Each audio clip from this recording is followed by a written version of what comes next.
So students, let us understand unit of cells के unit cell के बारे में हम लोग डिस्कस करेंगे। क्यूबिक यूनिट सेल का क्या क्या होता है, कैसे होता है, लेट्स डिस्कस इट।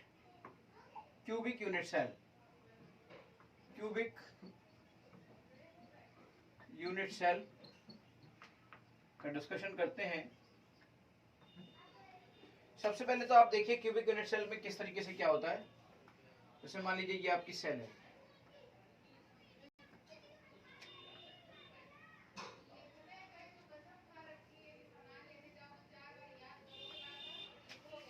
अब अगर उसकी साइड हम ए ले लें, इसकी साइड है वो ए है, यानी ये साइड ए है, तो ये साइड भी ए होगी और फिर ये साइड भी ए होगी। ऑल साइड्स, यानी कि इसका मतलब ये होगा कि इसकी लेंथ ए होगी, इसकी ब्रेड्थ ए होगी, इसकी हाइट ए होगी, क्योंकि यही पहचान है कि उसका सब कुछ इक्वल होता है, L into b into h. समझ गए? तो इसका मतलब ये हुआ कि अगर मैं यहां से इसके वॉल्यूम की बात करूं तो वॉल्यूम ऑफ क्यूब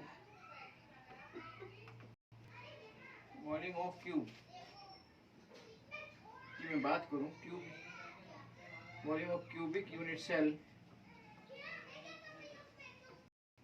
की बात करूं तो वो उसकी जो साइड होगी, उस साइड का क्यूबिक यूनिट सेल का वॉल्यूम होगा।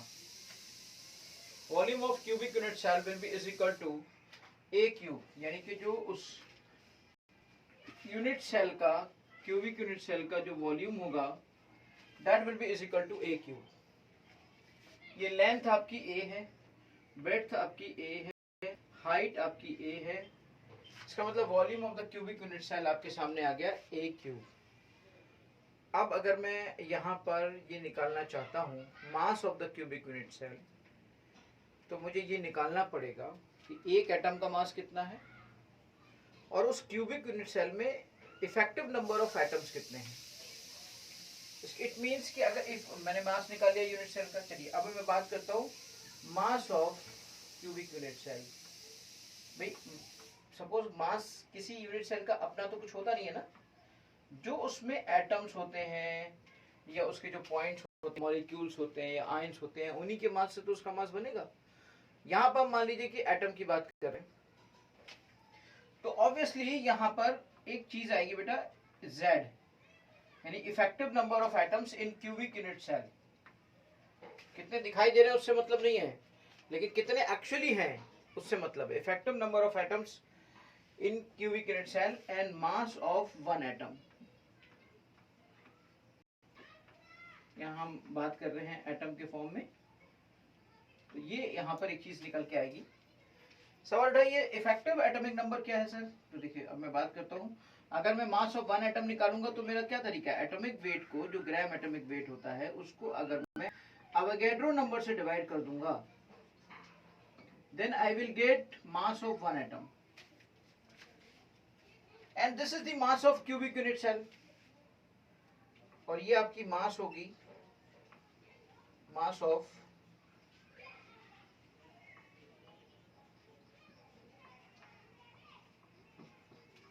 Cubic unit cell. इसका मतलब ये हुआ कि if I am talking about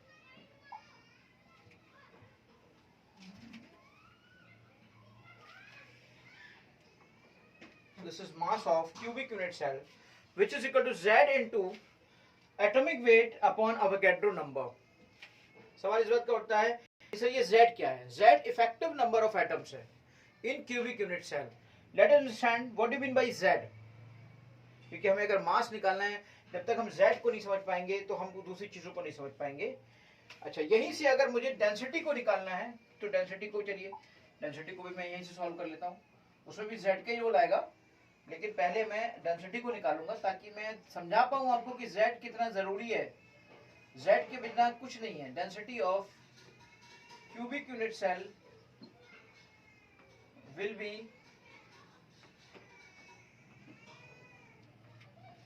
mass of cubic unit cell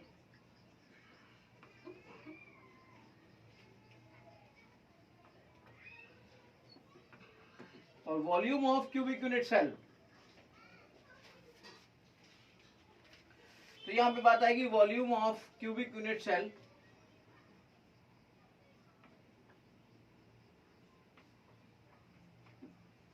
If I am talking about mass of cubic unit cell upon volume of cubic unit cell, mass of cubic unit cell क्या होगा बेटा?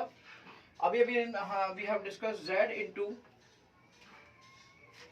into cubic unit cell का mass। जरा देखिएगा ध्यान से कि Z into atomic weight upon Avogadro number divided by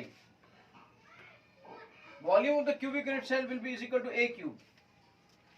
It means your density will be finally equal to rho density will be is equal to Z into atomic weight in gram divided by A cube into Avogadro number। ये density का formula बन गया बेटा। अब आप side को जानते हो तो सब जानते हो, आप एटॉमिक वेट को जानते हो तो आप इजीली रख सकते हो, आप एवोगैड्रो नंबर सब लोग जानते ही हो, बट आपको Z का इस्तेमाल बार बार करना पड़ रहा है। If you are calculating density, if you are calculating mass of the cubic unit cell, then you must know about Z. So let us discuss about Z. Effective number of atoms.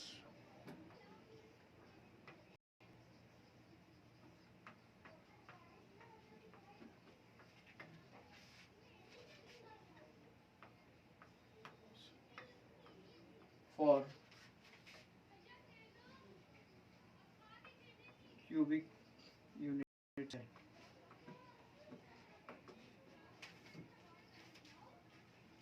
इस पर questions भी बनेंगे आपके बहुत सारे। ये पूरा topic आपका क्वेश्चन पे इस पर डिस्कशन पूरे गुजर जाएगा। जरा समझिएगा, effective number of atoms for cubic unit cell एक एक करके डिस्कस करते हैं। एससी के लिए, सिंपल क्यूबिक के लिए डिस्कस करते हैं।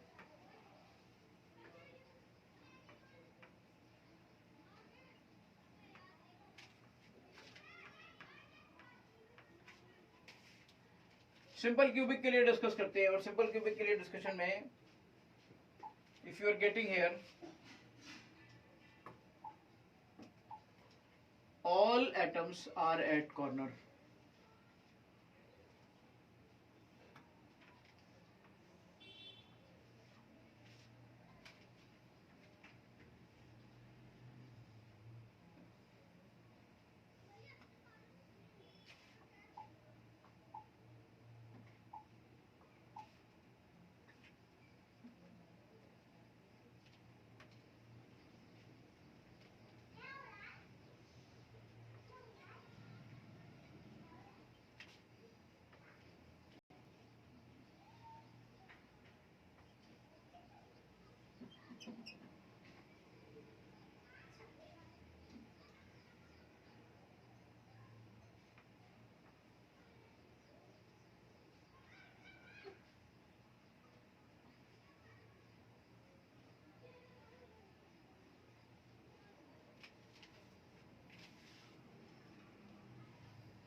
देखो बेटा, यहाँ बड़ी अच्छी बात है आपको डिस्कस करनी है। तो जो पार्टिकल्स आपके कॉर्नर पे रखे होते हैं, देखिएगा क्यूबिक यूनिट सेल का ही डिस्कशन चल रहा है और तो किसी और के डिस्कशन की कोई बात ही नहीं है। तो बेटा जो एटम कॉर्नर पे होता है, यानी कि कोई भी atom present at corner shared by every corner of the unit cell shared by 8 unit cells। Every corner atom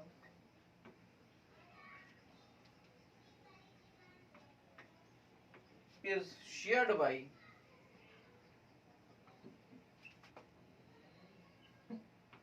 8 unit cells। So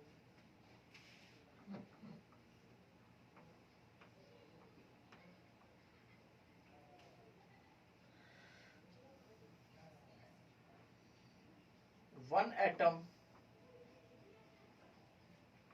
provide its 1/8 part, 1/8 part to the one unit cell.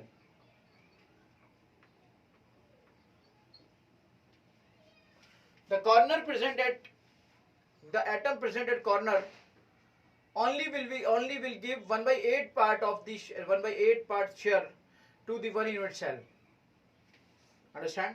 तो one atom उस unit cell को 1/8 part देगा, यानी इसका 1/8 part इस unit cell को मिलेगा, बाकी की सेल्स को मिलेगा। इसका 1/8, इसका भी 1/8, इसका भी 1/8 इस सेल को मिला, इसका भी 1/8 इस सेल को मिला, इसका भी 1/8 इस सेल को मिला, इसका भी 1/8 इस सेल को मिला, इसका भी 1/8 इस सेल को मिला।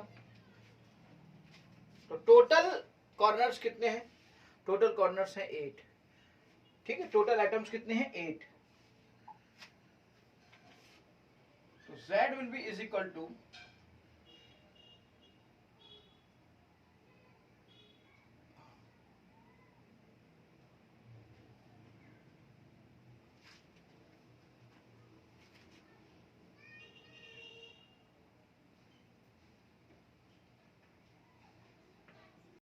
shear provided by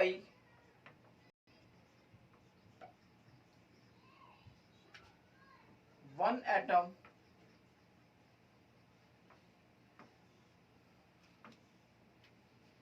the shear provided by one atom into number of atoms.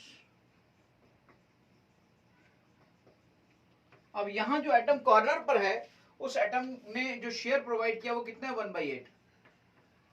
और उसके टोटल नंबर ऑफ एटम्स कितने हैं वहां पर? टोटल नंबर ऑफ एटम्स जो प्रेजेंट है वहां पर कितने हैं? 8 कॉर्नर्स हैं, 8 एटम्स प्रेजेंट है, इसका मतलब 8।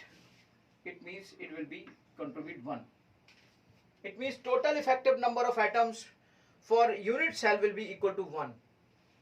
एंड फॉर सिंपल क्यूबिक, तो Z for simple cubic is equal to 1.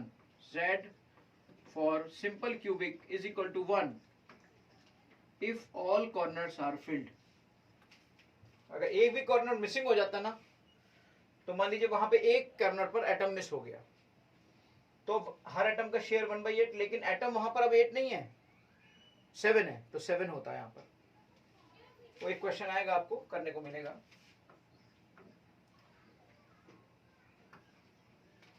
अगला है बेटा Z for BCC, body centred cubic unit cell. Body centred cubic unit cell के लिए Z की बात की जा रही है। Let us discuss about Z की बात की जा रही है, body centred cubic unit cell.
Body centred cubic unit cell.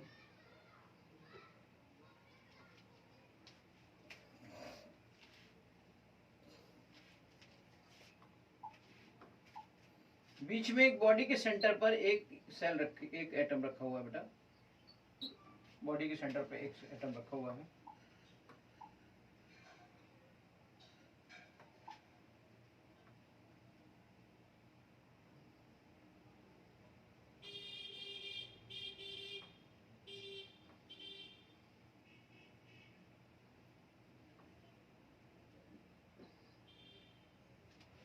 दिखाई दे रहा है आपको?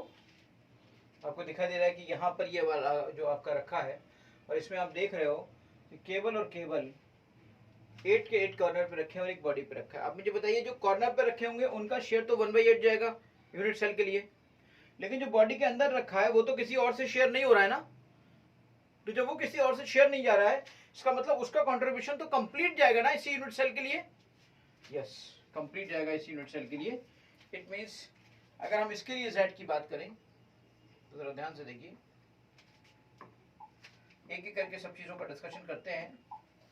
Total corners, total atoms corner पे कितने हैं 8, और हर एटम का शेयर कितना है 1/8 प्लस, तो ये तो एटम्स जो कॉर्नर पे रखे थे उनका पूरा कैलकुलेशन हो गया।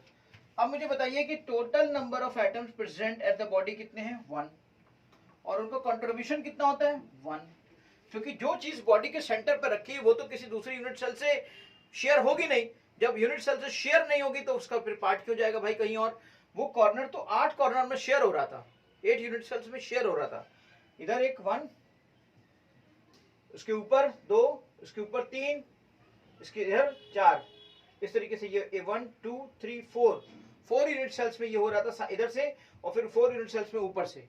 इसका मतलब 8 यूनिट सेल्स में ये आपका शेयर हो रहा था, जिसकी वजह से इसका 1/8 पार्ट। लेकिन बॉडी पे रखी हुई कोई चीज शेयर नहीं होती। इट मींस इस तरीके से यहाँ पे आ जाएगा 1 1 + 1 2। So this is Z for BCC। Z for BCC will be is equal to body centre के लिए आपकी Z2 की वैल्यू आएगी। तो जहां भी आपको डेंसिटी निकालना होगा, आपको कभी मास निकालना होगा, अरे बहुत जबरदस्त है, इसके बारे में आप कुछ भी कितना भी कहो कम है। Z तो आपको हर जगह पे यूज करना ही पड़ेगा बेटा। तो Z के बारे में हमने डिस्कशन किया कि Z कहाँ कहाँ यूज कर सकते हैं। Let us discuss one more thing, Z for FCC। हम FCC की बात करते हैं Z की, and we are talking about Z FCC। यहाँ पे कुछ क्यूब्स आ जाएंगे क्या, रेक्टेंगल आ जाएगा, ट्रायंगल आ जाएगा, चाहिए rectangle, circle, hexagonal, line, arrow, smart draw अगर मैं करूं तो if I am talking about like this is your FCC,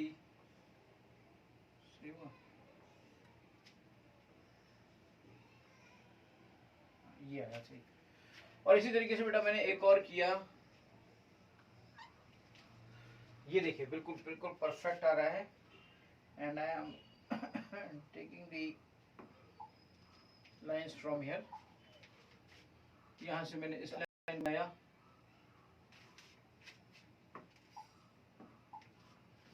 थोड़ा सा इसको यूज करने की कोशिश कर रहा हूं मैं। इस लाइन पे नहीं मिलाया, ये सीधा नहीं हुआ।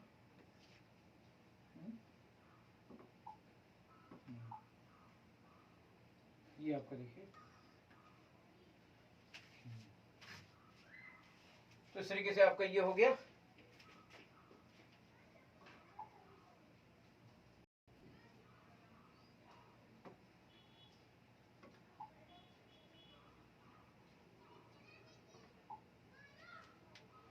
ठीक है बेटा, ओके।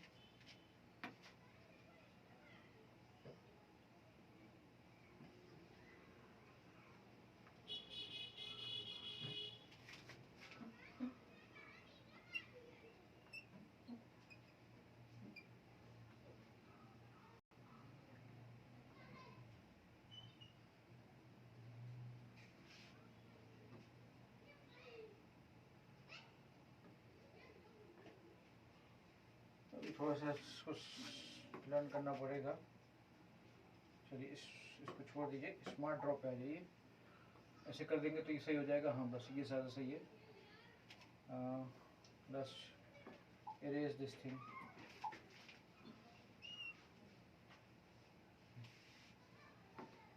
स्मार्ट ड्रॉ इसमें तब भी सही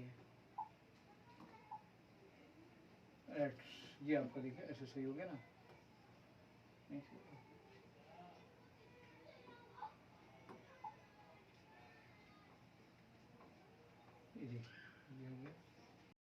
ये आपके सब कॉर्नर्स पे हो गए। ठीक, चलिए अब ये हमारे सब फेस पे हो गए। देखिए ये इसके फेस पे एक गोला है, ये इसके फेस पे एक गोला है, ये इसके फ्रंट वाले फेस पे एक गोला है, और ये इसके इस साइड वाले पे एक गोला है, ये इसके नीचे वाले पे एक गोला है ना। और इसके हमने ऊपर वाले पे कर लिया, नीचे वाले पे कर लिया, इधर वाले पे कर लिया, इधर वाले पे कर लिया, आगे वाले पे कर लिया, पीछे वाले पे नहीं किया है। पीछे वाले पे एक गोला है, ये पीछे वाले पे एक गोला है। तो इस तरीके से आपका पीछे वाले पे एक गोला हो गया, आगे वाले पे एक गोला हो गया बेटा, ठीक है। इन सबको फिल कर लीजिए। देखें आप, ये क्या है, फेस वाले हैं, ये सब कॉर्नर वाले हैं। मुझे लगता है आप सब समझ रहे होंगे अच्छे से। ये सब के सब आपके कॉर्नर वाले हैं, ये सब के सब आपके फेस वाले हैं, ये कॉर्नर वाले हैं, ये कॉर्नर वाले हैं, ये सब के सब फेस वाले हैं। तो ये आप इस तरीके से कर लीजिए, इस तरीके से आप ये कर लीजिए, कॉर्नर वाले हैं, ये फेस वाले हैं। अब आप मुझे बताइए कि ये फेस जो होगा इसके बगल की यूनिट सेल से शेयर होगा कि नहीं होगा? ये वाला फेस ऊपर वाली यूनिट सेल के बीच में शेयर होगा कि नहीं होगा? ये वाला फेस नीचे वाली यूनिट सेल से शेयर होगा कि नहीं होगा? एक यूनिट सेल लगी होगी, एक इधर लगी होगी, एक इधर लगी होगी, एक उधर लगी होगी, एक पीछे लगी होगी, एक इधर लगी होगी। तो इसका क्या मतलब हुआ, इस ये जो फेस पर रखा हुआ पार्टिकल है, फेस पे जो रखा हुआ पार्टिकल है वो 2 हिस्सों में बट रहा है। जैसे यहाँ पे पार्टिकल रखा है तो उसका कुछ आ रहा है, यानी कि 1/2 इसमें आ रहा है, और 1/2 उसमें जा रहा है जो बगल की यूनिट सेल है। 1/2 शेयर इस फेस पे रखे हुए पार्टिकल का 1/2 शेयर उसी यूनिट सेल को जाता है। देखिए 1/2 शेयर इसी को जाता है और 1/2 शेयर उससे जाता है। ऐसे 1/2 शेयर इसको गया इसका, और इसका 1/2 शेयर बगल वाली को गया, बाहर का मतलब दूसरी वाली। 1/2 शेयर इसका अंदर आया और 1/2 शेयर इसका दूसरे वाले के पास गया। समझ गए? 1/2 शेयर बाहर गया, बाहर वाले के पास है, 1/2 शेयर अंदर वाले के पास है। इसका मतलब ये हुआ कि फेस पे रखे हुए पार्टिकल अपनी यूनिट सेल को अपना आधा सेक्शन ही देते हैं, आधा बगल वाले को देते हैं। यानी कि फेस के पार्टिकल का शेयर हाफ होता है। द शेयर ऑफ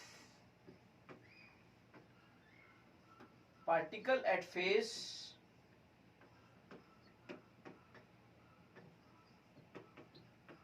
पे उसका पार्टिकल का जो शेयर होगा that will be half. Corner का हमें पता ही है 1/8 होता है। Now let us calculate z। फिर हम z की कैलकुलेशन करते हैं, और z की कैलकुलेशन में जब हम चीजों को यहाँ पर देखते हैं तो बेटा फेस पर जो रखा होता है दैट इज बेसिकली हाफ। ठीक, अब टोटल नंबर फेस पे, चलिए वो तो फेस की बात बाद में कर लेंगे। पहले ये बताइए टोटल नंबर कॉर्नर पे कितने, 8, और एक का शेयर कितना है, 1/8। फिर ये बताइए कि फेस पे टोटल नंबर कितने एटम्स के, 6, और हर एटम का फेस पे जो होते हैं उनका शेयर कितना होता है, 1/2। तो इस तरीके से ये हो गया आपका 1 and it will become 3, so this is equal to 4। तो z की वैल्यू यहाँ पे 4 आ गई बेटा। हमने इस बात को समझ लिया कि एक्सिस पे रखे हुए, हमने इस बात को समझ लिया कि सेंटर पे रखे हुए पार्टिकल का शेयर कितना होता है, फेस पे रखे हुए पार्टिकल का शेयर कितना होता है, कॉर्नर पे रखे हुए पार्टिकल का शेयर कितना होता है। लेकिन क्वेश्चन के अंदर हो सकता है कभी ऐसा आ जाए, इससे हटके मैं एक स्टार पॉइंट बता रहा हूँ, कभी ऐसा बोल दिया जाए कि किसी एज पे कोई पार्टिकल रखा है, जैसे ये मान लीजिए एज है आपकी, ये एजेस हैं, पार्टिकल आपके कॉर्नर पे, फेस पर, इन सब पे तो रखे ही होते हैं, लेकिन कभी कभी कुछ पार्टिकल्स आपके एजेस पे भी रखे होते हैं। लाइक इन पे कुछ रखा है, ये एजेस है, या इन पे 2 एजेस पे पार्टिकल्स रखे हैं, या 3 एजेस पे पार्टिकल्स रखे हैं। तो एज पे रखने वाले पार्टिकल का शेयर कितना होता है, ये बात भी दिमाग में रखिएगा। The particle at edge,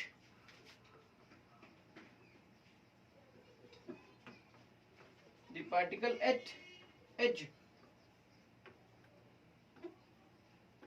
give share of 1/4, उसका शेयर 1/4 होता है to the unit cell, to the unit cell. Unit cell को उस एक पार्टिकल का शेयर 1/4 होता है।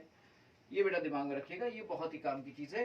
कई बार क्वेश्चन में जब भी कभी पार्टिकल आपको दे दिया जाए और कह दिया जाए कि 3 पार्टिकल्स एजेस पे रखे हैं, तो बताइए उस सिचुएशन में उसका फॉर्मूला क्या होगा। अब अभी तक हमने जो डिस्कस किया है ना इफेक्टिव नंबर ऑफ एटम से, इसकी मदद से हम किसी मॉलिक्यूल के फॉर्मूले को डेवलप कर सकते हैं। देखते हैं उस पर बेस्ड कुछ क्वेश्चंस को, तो ये कॉन्सेप्ट हमें क्लियर हो जाएगा कि कैसे इस पर ध्यान देते हैं हम, किस तरीके से इन चीजों को करते हैं।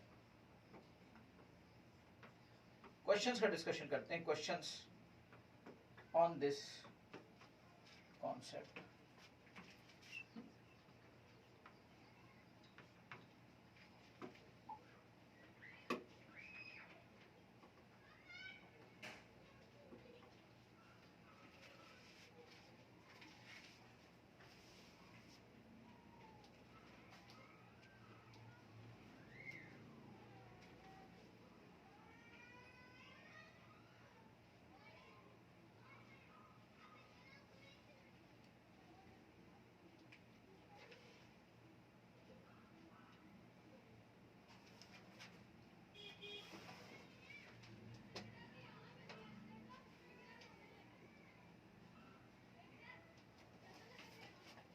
जैसे हमारे पास एक क्वेश्चन है बेटा, let discuss one question. One question is there, a solid has a cubic lattice, cubic structure, a solid has a cubic structure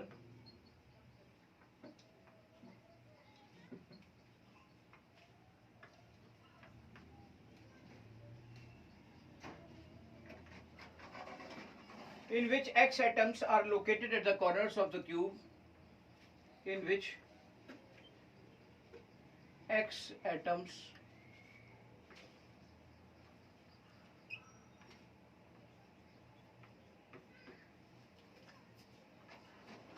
are located at the corners of the cube, at the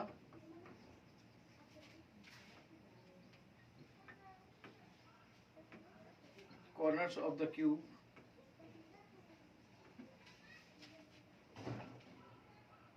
y atoms are at cube centers, y atoms are at cube centers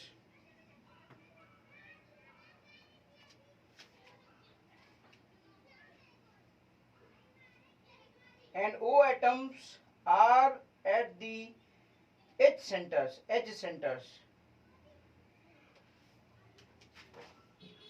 and O atoms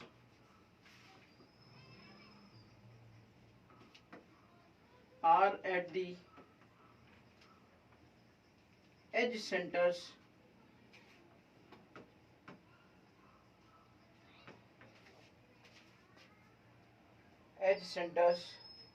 What is the formula of compound?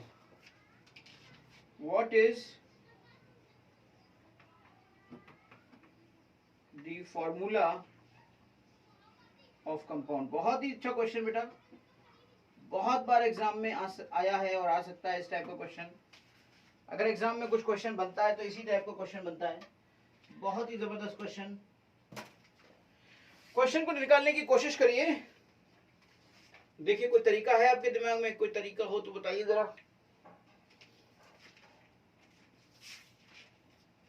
Is there any way to solve this question? If you are having any way to solve this question,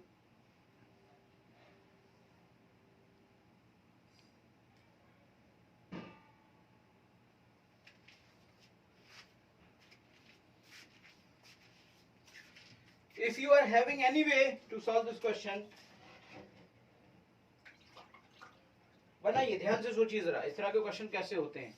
A solid has a cubic structure in which X atoms are located at the corners, Y atoms are at cube centers, and O atoms are at the edges center.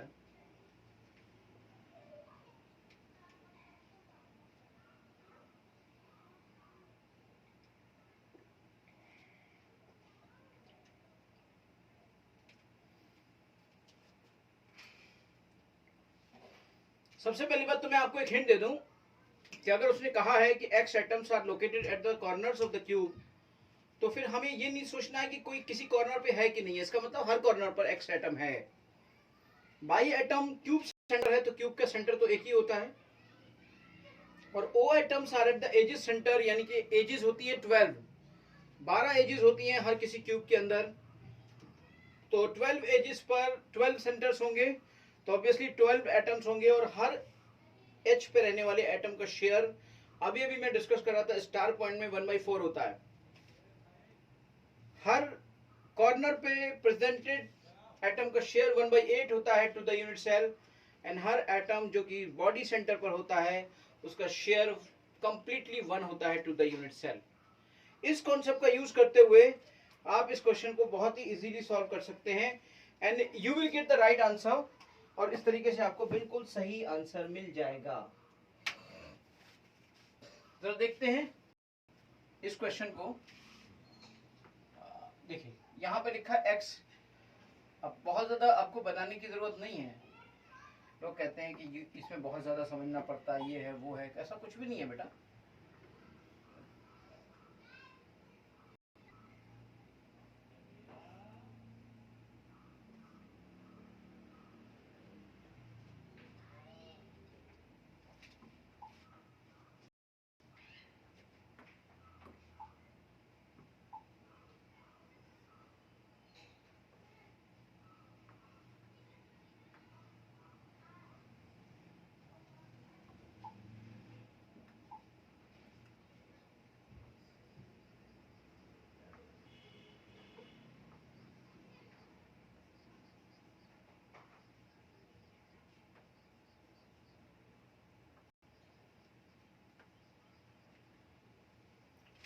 इस पे होता है, corner पे होते हैं बेटा, और corner पे शेयर कितना होगा जरा मुझे बताओ। कॉर्नर का अगर मैं देखूं 8 एटम है और 8 कॉर्नर का 8 शेयर, इसका मतलब इसका आपका 1 वो हो जाता है, इसका कंट्रीब्यूशन 1 जाता है। एक्स के लिए आप 1 कहेंगे। वाई की हम बात करें तो वाई आपका सेंटर पर होता है, और सेंटर पे केवल एक एटम होता है और उसका कंट्रीब्यूशन भी 1 होता है, इसका मतलब इसका भी 1 हो गया। और उसके बाद हम बात करते हैं वाई ओ की, और ओ आपके होते हैं 12 एजेस होती हैं, और हर एज का शेयर 1/4 होता है। इट मींस टोटल 3 हो गया। तो देखो x के लिए 1 आ रहा है, ये में रेशियोज एक तरीके से यही कंट्रीब्यूशन है बेटा। तो फॉर्मूला इन्हीं पर बेस बनता है। x के लिए 1 हो गया, y के लिए 1 हो गया, और o के लिए 3 हो गया। यानी x के लिए 1 फॉर्मूला बना, y के लिए 1 और o के लिए 3। It means the right formula, the right answer is XYO3। इस फॉर्मूले का नाम होगा, इस कंपाउंड का नाम होगा XYO3। इस कंपाउंड का नाम होगा XYO3। ये तरीका इस तरह के क्वेश्चंस को सॉल्व करने का। फिर से समझ लीजिए, इस तरह के क्वेश्चंस आपको बहुत सारे फेस करने पड़ेंगे, और इस तरह के क्वेश्चंस आपको सीखने चाहिए कि a solid has a cubic structure in which x atoms are located at the corners of the cube, y atoms are cubic cube centers, and o atoms are at the h centers. h center पे बेटा मिलते हैं इतने atoms. What is the formula of the compound? Compound formula कितना होगा जरा देखिए। 8 corners हैं आपके इस cubic unit cell में, it means you are having 8 atoms. अब ये कि यहाँ पर 8 atoms हैं और उसका 1/8 का शेयर जा रहा है, it will become 1. y atoms हैं और उसका शेयर 1 जा रहा है, और O है आपका और उस तरीके से उसका शेयर 3 जा रहा है। So it will B XYO3। तो ये आपका XYO3 हो जाएगा बेटा। It will B XYO3। It will B XYO3। XYO3 से आपकी चीजें सॉल्व हो गई। चलिए अगला क्वेश्चन हम इसी तरीके के क्वेश्चन को करते हैं। आप 2-3 क्वेश्चन जब इस तरह के करेंगे ना तो आपको ये चीजें क्लियर हो जाएंगी अपने आप। Late discuss one more question of such type. देखिए बहुत ही अच्छे अच्छे क्वेश्चन, छोटे छोटे क्वेश्चन दिए हैं, आपको मजा आ जाएगा इन क्वेश्चंस को करने के बाद। और एक क्वेश्चन इस तरह का जरूर आता है सॉलिड स्टेट से, खास तौर से जेईई मेन में और नीट के अंदर एक क्वेश्चन कहीं भी आ सकता है, एडवांस में भी आता है, ऐसा कुछ भी नहीं है। Let's see question number next. A cubic crystalline solid contains p atom at the corners in cubic crystalline solid. ये पूरा लिखने की मुझे जरूरत नहीं है, मैं सिंपली एक वो लिख रहा हूं। In cubic p atoms at corners, इन्होंने जो दिया है p atoms at corners, p atoms आपके कॉर्नर्स पर हैं, and q atoms at the body centre, and q atom at body centre. Okay, if one atom from the missing, if one atom from the corner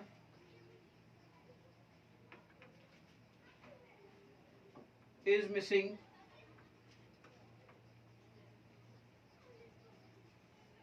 one atom from the corner is missing, what is the simplest formula of resulting solid?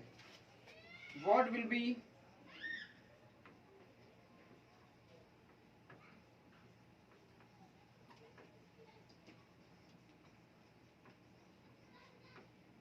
simplest formula of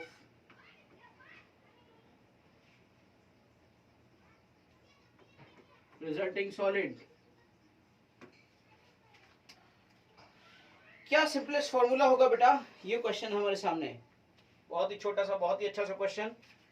let's I am giving you 30 seconds for this question. बहुत ही आसान है. एक मैंने बात आपसे बोली थी अभी कुछ देर पहले कि अगर 8 के 8 कॉर्नर्स पे मौजूद है तो हमने 8 इंटू 1/8 किया था, लेकिन अगर वहां पर एक कॉर्नर मिसिंग है तो देखिए जरा, पी आपके अगर सबके सब कॉर्नर पे होते तो उसका 8/1/8 होता, लेकिन वहां 8 कॉर्नर पर 8 एटम्स नहीं है, एक कॉर्नर मिसिंग है. तो एक कॉर्नर मिसिंग है, इसका मतलब ये हुआ one atom is missing, one atom is missing, one missing at corner. तो कॉर्नर पे रहने वाले हो गया 7 और एक एटम का शेयर कितना होता है 1/8. तो पी का जो रेशियो निकल के आ रहा है वो कितना आ रहा है 7/8. क्यू एटम कहां पर है? क्यू एटम है बॉडी पर, बॉडी पर एक होता है और एक ही ये होता है, तो उसका कॉन्ट्रीब्यूशन ये आ गया. चलिए, जो ये रेशियो आए हैं उसी हिसाब से आप स्ट्रक्चर को डेवलप कर लीजिए. पी लिखिए 7/8 लिखिए, क्यू लिखिए 1 लिखिए. भाई पी का अगर यहाँ 1 आता तो 1 लिखते, क्यू का अगर 1 आया तो 1 लिखा, और पी का अगर 7/8 आया तो 7/8 आया. तो अब इस फॉर्मूले को हमें सिंपल करना है, तो हम कैसे लिख सकते हैं इसको, फॉर्मूले को simple?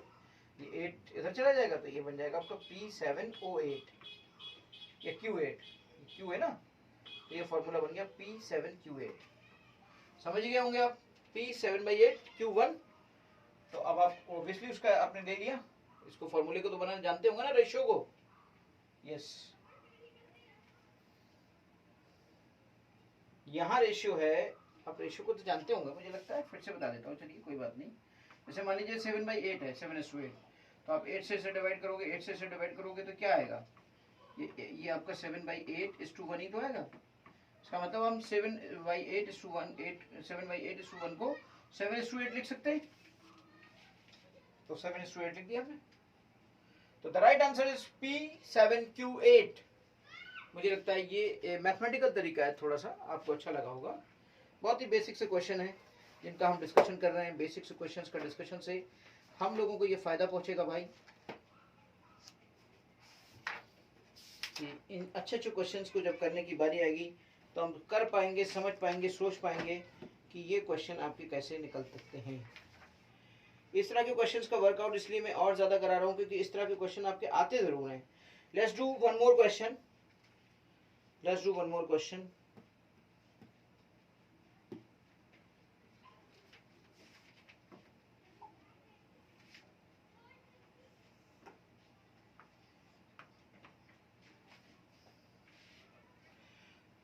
A compound alloy of gold and copper crystallizes. A compound alloy of gold and copper crystallizes. ये सब बातें नहीं लिखकर हम थोड़ा सिंपल सा लिख देते हैं. In cubic lattice in which gold atoms occupy the lattice point at the corners of the cube. यानी गोल्ड एटम्स, जो गोल्ड एटम्स होते हैं वो AU होते हैं at corners of the cube. सीधे सीधे लिख रहा हूं मैं,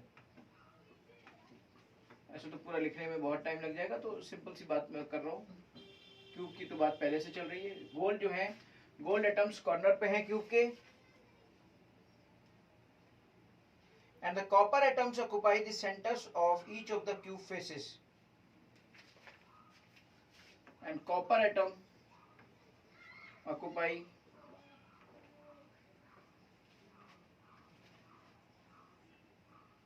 centers of faces, centers of each of the cube faces, centers of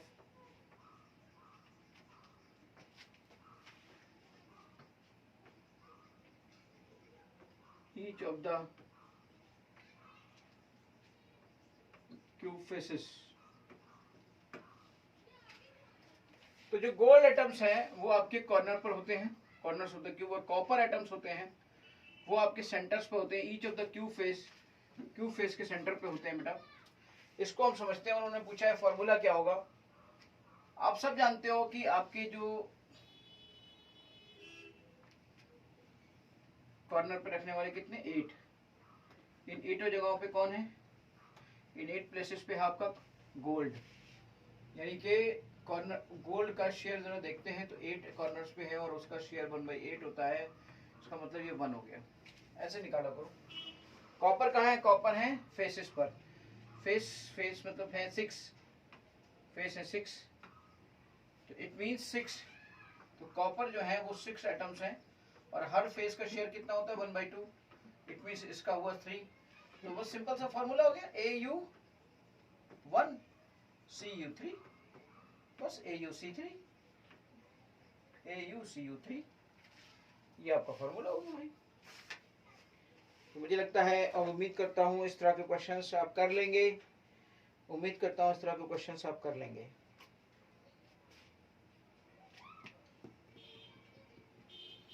कोई और अच्छा क्वेश्चन देख लेता हूँ जो आपके लिए कुछ बेहतरीन क्वेश्चन हो।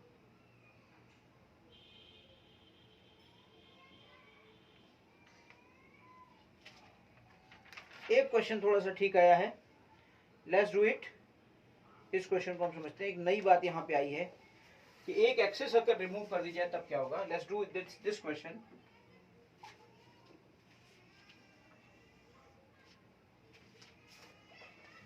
In a solid AB having the NaCl structure,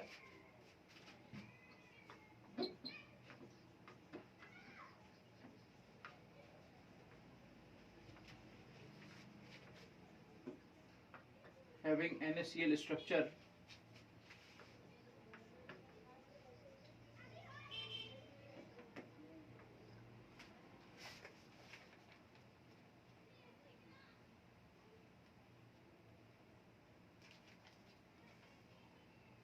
A atom occupies the corner of the cubic unit cell if all the face centered atoms along one of the axes are removed। तो A atoms हैं आपके at corners of the cubic unit cell,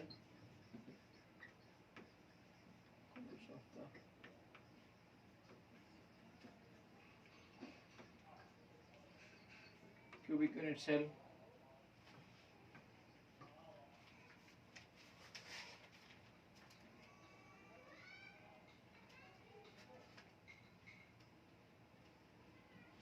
if all the face centered atoms along one of the axes,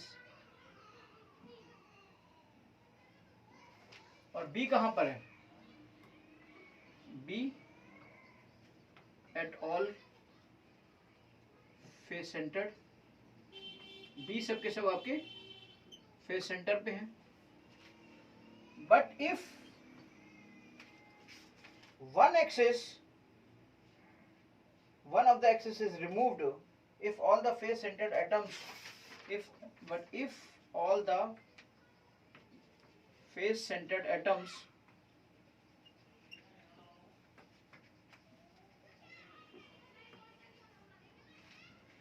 along one axis are removed, along one axis are removed,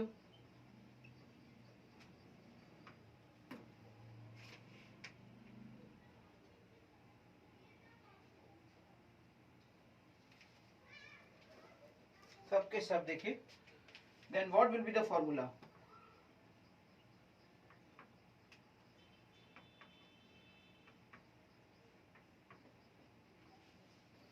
करिए बेटा, इसको करिए, करिए इसको।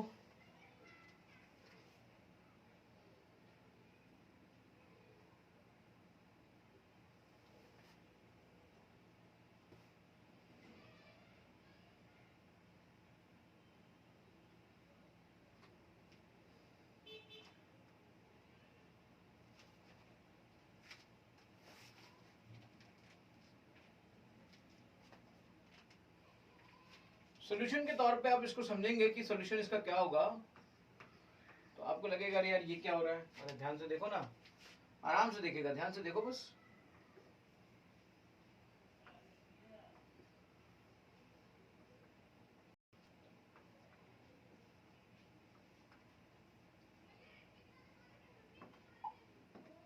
ये आपकी देखिए कॉर्नर वाले तो 8 है, ठीक, ये वाली एक एक्सिस है, ये वाली एक एक्सिस है। अब आप मुझे बताइए कि हर एक्सिस से कितने फेसेस जुड़े हुए हैं। अगर इस एक्सिस की मैं बात करूं तो ये वाला फेस और पीछे ये वाला फेस, इस एक्सिस की बात करूं तो ये वाला फेस और ये वाला फेस। जैसे मान लीजिए ये वाला है, मान लीजिए ये है आपका। अब इसमें ये देखिए ये सारे फेसेस हैं, ये एक्सिस है, मान लीजिए एक एक्सिस है, तो इस एक एक्सिस से कितने फेसेस अटैच हैं, ये वाला और ये वाला। मान लीजिए आपकी ये एक्सिस है, तो इस एक एक्सिस से कितने फेसेस अटैच हैं, ये वाले और ये वाला। मान लीजिए ये आपकी एक्सिस है, तो इस एक्सिस से कितने फेस अटैच है, ये वाला और ये वाला। यानी अगर एक एक्सिस रिमूव होगी तो कितने फेस के एटम रिमूव हो रहे हैं, 2 फेस के एटम रिमूव हो रहे हैं, 2 फेस रिमूव हो रहे हैं, 2 फेस के एटम रिमूव हो रहे हैं। All the face centre atom along one axis are removed. तो वन एक्सिस पर 2 फेसेस जुड़े होंगे, यानी कि वन एक्सिस अगर रिमूव होगी, one axis removed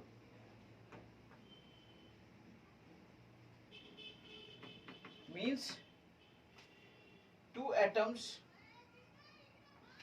of face center are removed। तो 2 एटम्स इस तरीके से रिमूव हो रहे हैं बेटा। टोटल फेस के होते कितने, टोटल फेस के होते हैं 6, 2 रिमूव हो गए, टोटल बचे कितने 4। अब आप मुझे बताओ कि अगर आप ए है, ए आपका कॉर्नर पे है और कॉर्नर का शेयर 1/8 होता है, ए का 1 हो गया। बी आपके फेसेस पे है, फेसेस पे 4 और हर फेस का शेयर होता है 1/2, तो 2 हो गया। तो फॉर्मूला क्या बन गया, AB2। तो the right answer will be AB2। बहुत अच्छा क्वेश्चन, एग्जाम के लिए बहुत महत्वपूर्ण। आप इस क्वेश्चन को समझ सकते हो कि हमने जरा सा कुछ सोचने की कोशिश करी। और भी अच्छे क्वेश्चंस आपके सामने आएंगे बेटा। Let's discuss these all things.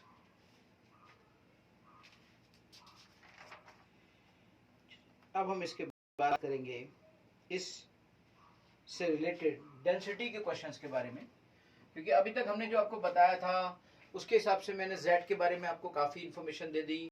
उसके हिसाब से मैंने Z से रिलेटेड क्वेश्चंस जो डेवलप होते हैं और उनमें जिस तरह की स्टैकोमेट्रीज आती हैं वो भी, उनकी भी मैंने आपको इन्फॉर्मेशन दे दी। अब जो बाकी के फॉर्मूले डेवलप होते हैं ना, वो बॉयड्स के हिसाब, वो आगे चल के जब हम बॉयड्स पढ़ा देंगे तो वो वाले फॉर्मूले भी आपको पूरे पूरे बताएंगे। अब मैं बात करूंगा डेंसिटी की, और डेंसिटी पे बात करने के बाद आई विल डिस्कस अबाउट, लेकिन डेंसिटी से पहले कभी कभी क्या होता है, डेंसिटी की कैलकुलेशन के टाइम पर वो लोग ऐसा करते हैं कि वो रेडियस दे देते हैं और ए नहीं देते हैं। तो मुझे लगता है कि इससे पहले कि मैं डेंसिटी पे क्वेश्चंस करूं, I have to give relation between A and r. तो जो साइड ऑफ क्यूब है और जो रेडियस ऑफ दैट स्फीयर है, जो एटम है, जो स्फेरिकल एटम है, उसकी रेडियस में क्या रिलेशन होता है, अगर हम इसका डिस्कशन कर लें तो ऐसा कोई क्वेश्चन अगर आया जहां पर ये दोनों रिलेट होंगे तो हम फंसेंगे नहीं, डेंसिटी के क्वेश्चंस का अच्छा स्कोप बन जाएगा। तो इससे पहले कि हम डेंसिटी के क्वेश्चंस करें, we have to discuss about relation between A and are.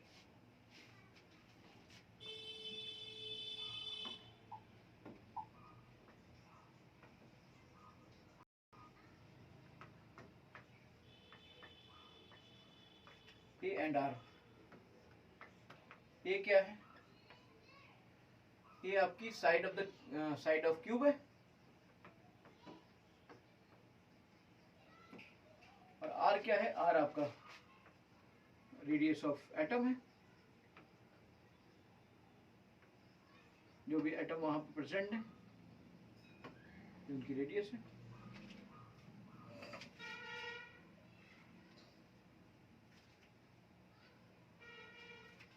अगर कैटाइन होगा तो उसकी आर होगी, और अगर एनाइन होगा तो उसकी आर माइनस होगी।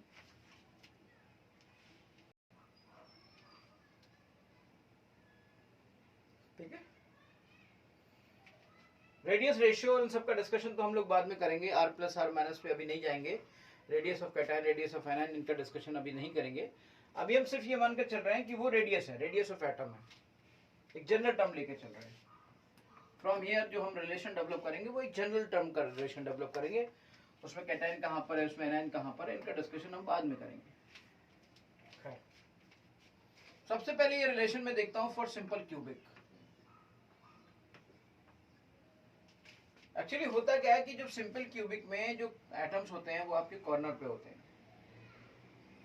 तो जो एटम्स कॉर्नर पे होते हैं ना उनका रिलेशन कुछ इस तरह का होता है बेटा, वो इस तरीके से होते हैं ऐसे।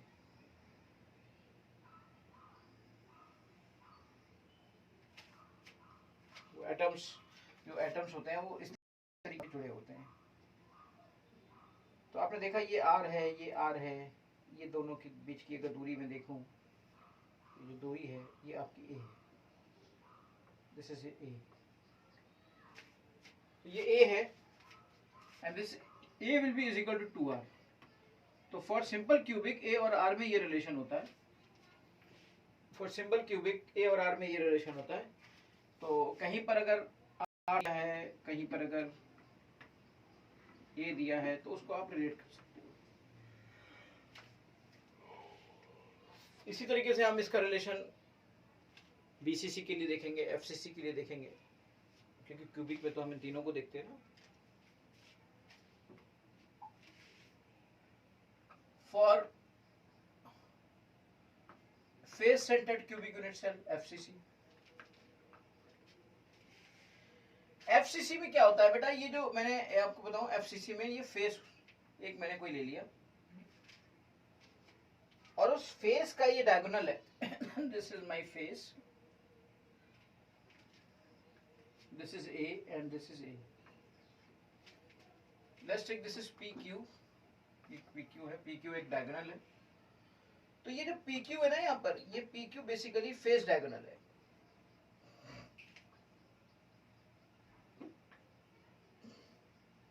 ठीक, तो PQ फेस डायगोनल है। जरा मुझे बताइए इस फेस डायगोनल की वैल्यू कितनी होनी चाहिए? Under root a square plus a square means 2a square means a root 2, तो इसकी वैल्यू होनी चाहिए a रूट 2। अब इस फेस डायगोनल पे कितने एटम हैं?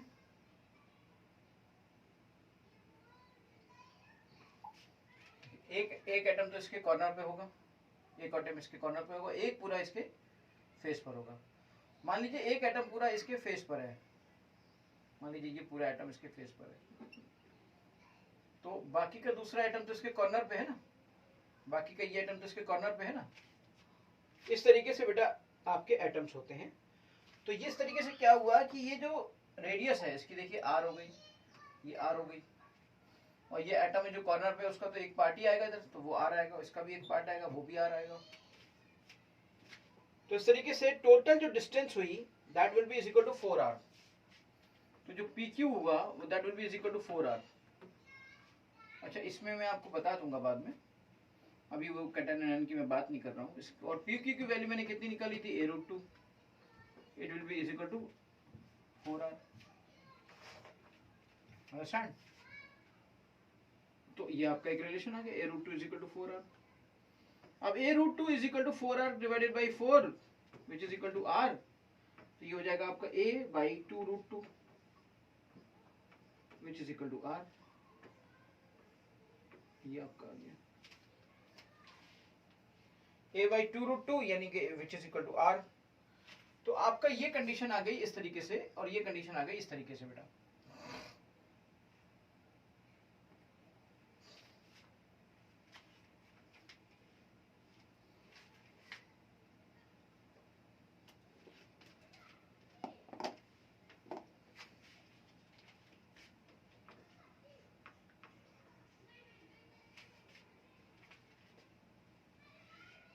क्लियर हुआ?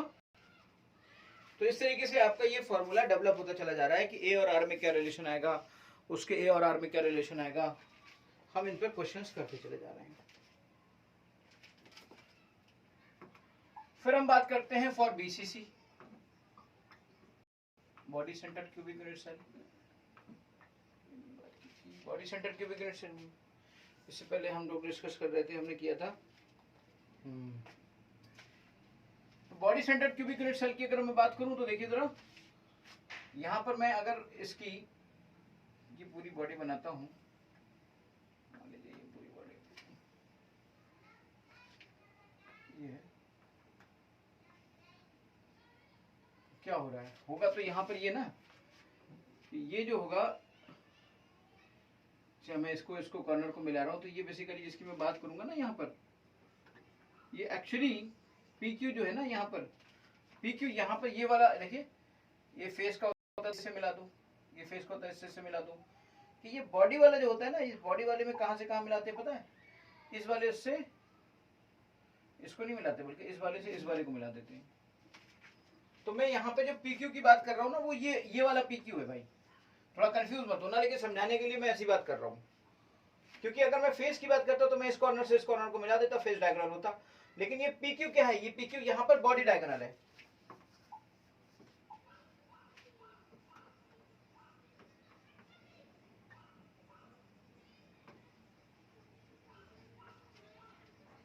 ये PQ आपका बॉडी डायगोनल है, इस तरीके से ये हो गया। अब ये देखिए जरा, फेस है, इस फेस को इस तरीके से रिप्रेजेंट किया गया कि भाई इसकी ये इस तरीके से होता है। Now let us discuss about the term, यहाँ पे ये है और यहाँ पर ये है। अब ये देखिए, अब ये R है, ये R है, ये R है, ये R है। अब बॉडी डायगोनल की वैल्यू क्या होती है, बॉडी डायगोनल की वैल्यू होती है under root a square plus a square plus a square, याद होगा आपको, under root x square plus y square plus z square, तो ये हो गया 3 root a square, a root 3। यहाँ से जो बॉडी डायगोनल निकल के आया वो बेसिकली a रूट 3 निकल के आया, और ये a रूट 3 यहाँ पे कितने के बराबर आ रहा है, 4r के बराबर आ रहा है। तो a और r का रिलेशन आपने हर जगह पे देख लिया। अब r इज इक्वल टू आप समझ ही सकते हो, उसमें मुझे क्या बताने की जरूरत है।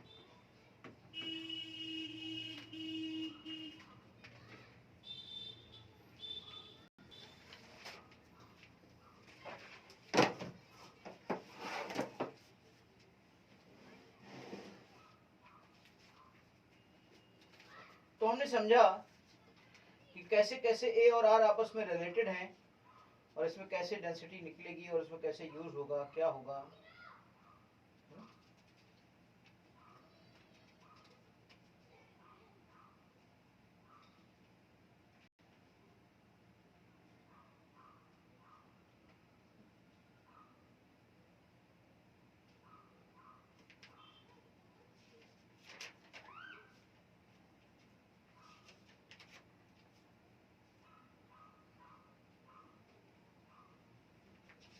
चलिए अब इससे रिलेटेड कुछ क्वेश्चंस का डिस्कशन करते हैं कि ये क्वेश्चंस कैसे सॉल्व होते हैं, इसमें किस तरह के क्वेश्चंस आते हैं।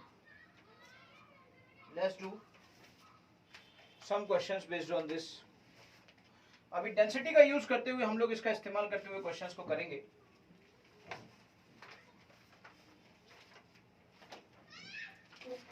डेंसिटी का यूज करते हुए हम लोग इस क्वेश्चंस को करेंगे, ठीक है बेटा।